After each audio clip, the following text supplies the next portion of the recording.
Oke, yang pertama ada komponen kimiawi sel berupa komponen organik yang terdiri dari karbohidrat, protein, lemak, sama asam nukleat.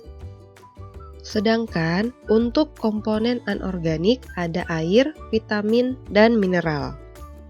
Sedangkan untuk komponen selanjutnya ada organel-organel sel.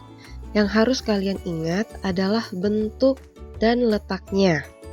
Ada nukleolus, inti sel, badan Golgi, lisosom, sentrosom, mitokondria, ribosom, retikulum endoplasma kasar, dan retikulum endoplasma halus.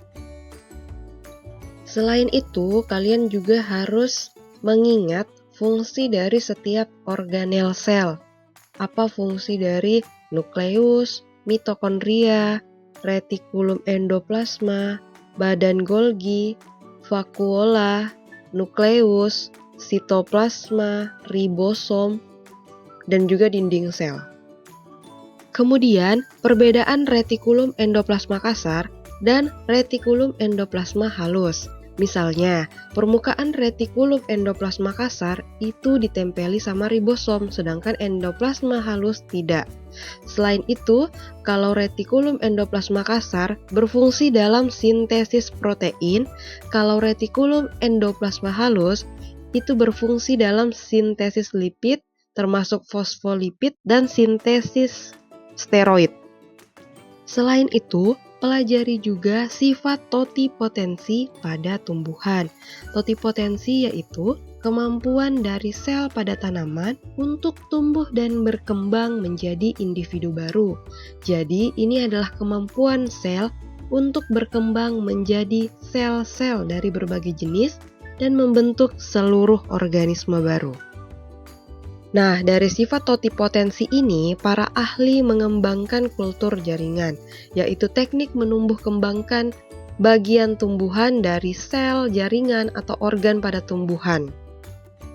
Nah, pada tumbuhan ada dua jaringan, yaitu meristem dan jaringan dewasa. Jaringan meristem adalah jaringan yang masih aktif membelah. Jaringan ini itu dibagi menjadi 3 jenis berdasarkan lokasinya. Ada meristem apikal, meristem lateral, dan juga meristem interkalar. Nah, selanjutnya ini adalah membran plasma yang terdapat dalam organel sel.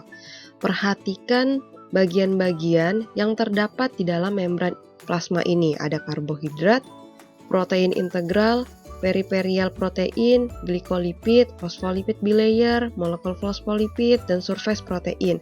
Perhatikan bentuk dan letaknya, lokasinya berada di mana. Nah, ini adalah salah satu contoh kasus terkait dengan sistem organ.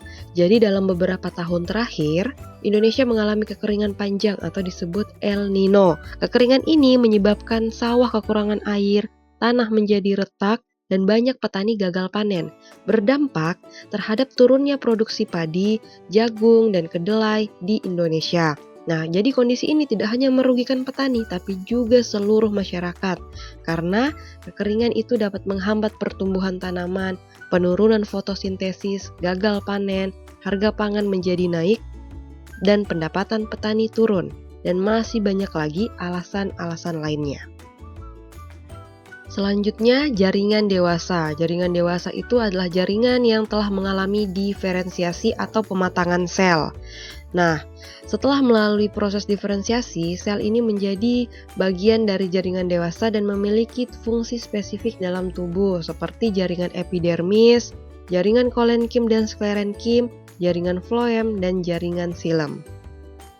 Dalam jaringan dewasa ada jaringan pengangkut yang terdiri dari silem dan floem.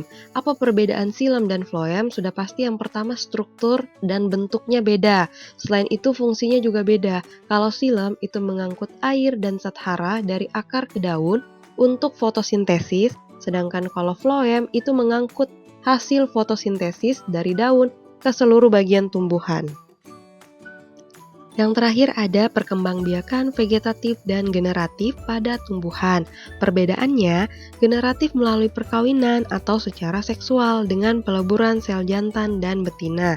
Sedangkan vegetatif tidak melalui perkawinan atau secara aseksual dan hanya membutuhkan satu sel induk. Contohnya generatif itu jagung, mangga, dan pepaya. Sedangkan kalau vegetatif itu ada tunas, umbi, cangkok, dan stek.